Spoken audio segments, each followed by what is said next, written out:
आऊज़ु बिल्लाहि मिनश्शैतानिर्रजीम बिस्मिल्लाहिर्रहमानिर्रहीम। ये सातों हज़रात मिलकर हज़रत मेहदी को हरमैन में तलाश करेंगे। जब हज़रत मेहदी तक पहुंच जाएंगे और इनमें तमाम अलामतें पाएंगे तो तस्दीक के लिए इनसे पूछेंगे, आप फ़लाँ बिन फ़लाँ हैं? हज़रत मेहदी इनको खूबसूरती से टालते हुए कहेंगे, मैं तो एक अंसारी हूँ, यानी अल्लाह के दीन की मदद करने वाला। और ये कहकर मक्का मुकर्रमा से छुपकर मदीना मुनव्वरा चले जाएंगे। ये हज़रात आपको तलाश करते करते मदीना शरीफ पहुंच जाएंगे। हज़रत मेहदी इमामत का ओहदा दिए जाने से बचने के लिए इनसे छुप कर फिर मक्का मुकर्रमा आ जाएंगे। ये उलमा इकराम बेताब होंगे कि हमने दुनिया भर में जहाद किया, इस्लाही कोशिशें की, जान माल इज़्ज़त आबरू की बेहिसाब कुर्बानियाँ दी, मंजिल फिर भी हाथ आके नहीं दे रही है। कुफर का ज़ोर टूट रहा है, ना कुफरियात का गलबा ख़त्म हो रहा है। इसकी वजह महज किसी जर्री और अहल कायद का ना होना है। उम्मत को जिस कायद की ज़रूरत है, जिसमें अक्ल, सूझ व बूझ भी हो, जुर्रत व शुजात भी, और कुदरत की तरफ से हिदायत व नुसरत भी, इसके करीब पहुँच कर भी हम फिर महरूम रह गए। ये आपको खोजते खोजते फिर हर में मक्की आ पहुँचेंगे। इस तरह 3 चक्कर हरमैन के दरमियान लगेंगे। आखिरकार ये उलमा तीसरी मरतबा हज़रत मेहदी को हिजरा अस्वद के पास जा लेंगे। आप काबे के साथ चिमट कर चेहरा काबा की दीवार पर रगड़ते हुए उम्मत की हालत पर रो रहे होंगे। ये उल्मा आपको खुदा का वास्ता देकर कहेंगे कि अगर आपने बैत के लिए हाथ न बढ़ाया तो जितनी उम्मत मजलूमियत की हालत में मारी जा रही है, इस सब का गुनाह आपके सर पर होगा। इस पर हज़रत मेहदी मजबूर होकर मकाम इब्राहिम और हजरा अस्वद के दरमियान बैठ कर इनसे कहेंगे कि आओ फिर आखिरी फ़तह तक इकट्ठे जीने मरने का अहद करते हैं। अमीर और मामूर के इस अहद को शरीयत की इस्तिलाह में बैत या बेत कहते हैं। चनाचा वो इन उलमाए कराम से शरीयत की इत्तबा और मरते दम तक जहाद पर बैत लेंगे। इस हिजरत और जहाद के नतीजे में आलमी सतह पर खिलाफत इस्लामिया कायम हो जाएगी। हज़ूर अकरम सल्लल्लाहु अलैहि वसल्लम ने मक्का मुकर्रमा से मदीना मुनव्वरा हिजरत फरमा कर जहाद का अमल जारी किया था। हज़रत मेहदी मदीना मुनव्वरा से मक्का मुकर्रमा हिजरत माकूस फरमा कर जहाद की सुन्नत को फिर से ज़िंदा फरमाएंगे और मुसलमानों की उम्मीदों, तमन्नाओं, ख्वाबों को ताबीर मिल जाएगी। एक और दलील जो हो बेजा के मरीज़ों की तरफ से मेहदी होने का दावा करने वालों को झूठा साबित करती है, ये है कि ज़हूर से पहले ख़ुद हज़रत मेहदी अपने मकाम से नावाकिफ़ होंगे।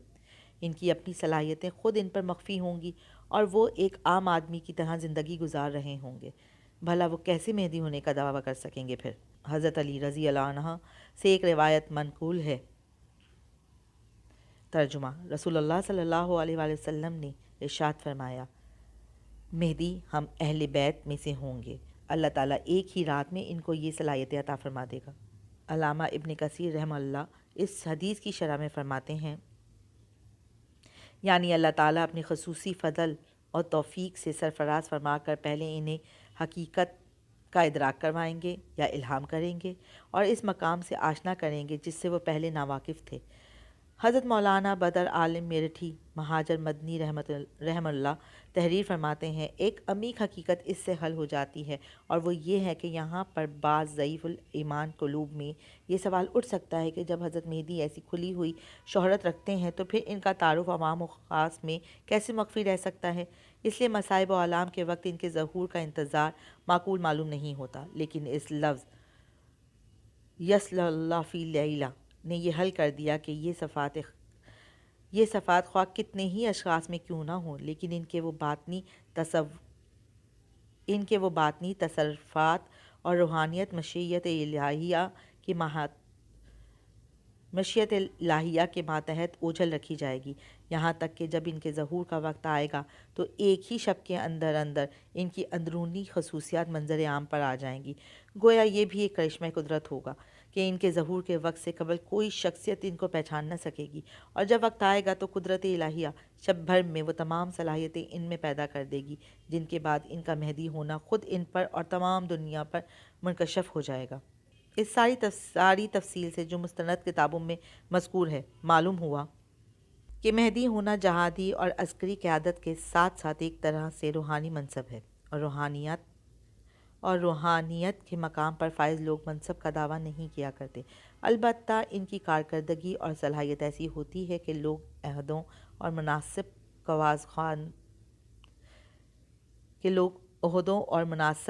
کو از خود ان پر صدقے واری کرتے ہیں۔ پھر مہدی کی مسنت پھولوں کی سیج تو نہیں، کانٹوں بھرا تاج ہے۔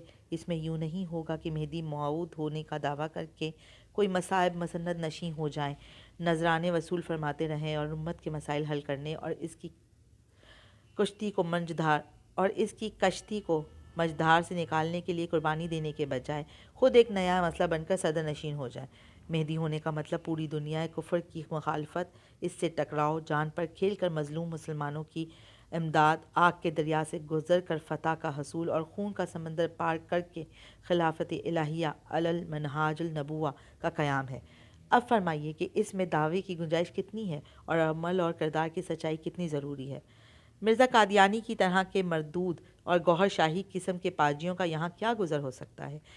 یہاں یہ بات خصوصیت سے ملحوظ رہے کہ حضرت مہدی جس طرح کعبے کے پردوں سے چمٹ کر دیوار کعبہ پر منہ رگڑتے ہوئے امت کی بدحالی پر رو رہے ہوں گے، اس طرح یہ 7 علماء بھی ان کی جستجو میں بے چین و بے تاب ہوں گے۔ ان کے ساتھ موجود 300 افراد بھی دنیا بھر سے ان کی تلاش میں حرمین پہنچ چکے ہوں گے اور اپنا سب کچھ امیر کے ایک اشارے پر لٹانے کے لیے تڑپ رہے ہوں گے۔ امت مسلمہ کے لیے امیر اور مامور کی یہ تڑپ اور کڑہن وہ چیز ہے جس پر اللہ تعالیٰ امت کی خدمت کا کام لیتے ہیں، مشکل چیزوں کو آسان کرتے ہیں اور صحیح وقت پر صحیح چیز کی غیبی توفیق عطا فرماتے ہیں۔ بس جس حضرت مہدی کے متعلق معلومات کا شوق ہے، اس سے پہلے تو اپنی حالت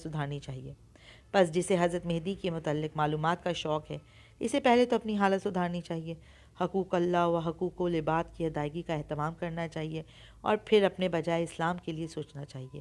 امت مسلمہ کی بگڑی بنانے میں علماء، مشائخ اور مجاہدین کا ہاتھ بٹانا چاہیے، اپنی جان و مال وسائل میں مسلمانوں کے لیے وافر حصہ رکھنا چاہیے۔ ایسے ہی لوگ یا ان کی نسلیں اس مبارک لشکر میں شامل ہو سکتی ہیں۔ محض اندازے، قیاسات، تخیلات اور عمل کے بغیر حسب منشا نتائج کی امید یا قربانی کے بغیر نرے جذبات کسی کام کے نہیں۔ ان 2 جوابوں کے بعد بعض قارئین کی نظر میں پہلا سوال ختم ہو گیا ہوگا۔ در حقیقت یہیں سے یہ سوال ایک نئے پہلو سے سر اٹھاتا ہے۔ حضرت مہدی کون ہوں گے؟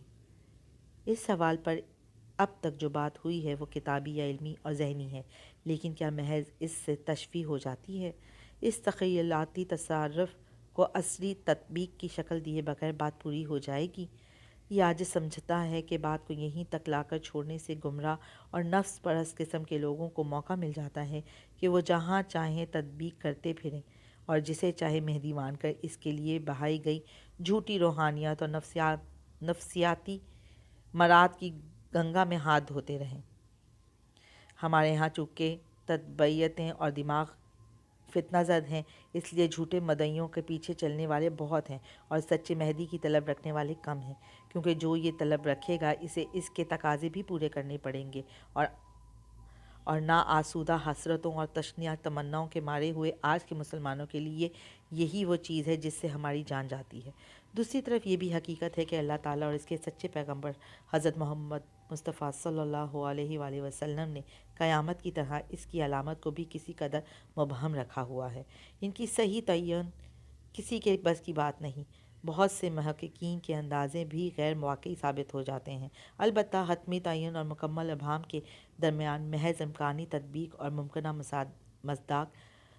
ممکنہ مصداق کی حد تک بات کی جائے، اس کی صحت پر اصرار نہ کیا جائے، نہ اس کی بنیاد پر شریعت کے خلاف یا اکابرین کے مشروب سے ہٹ کر کوئی تعویل کی جائے اور علماء کرام و مشائخ اعظام کی توجہی و تنبیہات کو قبول کرنے کے لیے تیار رہا جائے، تو زبان کھولنا شاید ممنوع نہ ہوگا، خصوصاً اس لیے کہ مقصد صرف اور صرف امت المسلمین کو اصلاح نفس اور جد و جہاد کی دعوت دینا ہو۔ تو آئیں ایک نظر اس پہلو پر ڈالتے ہیں۔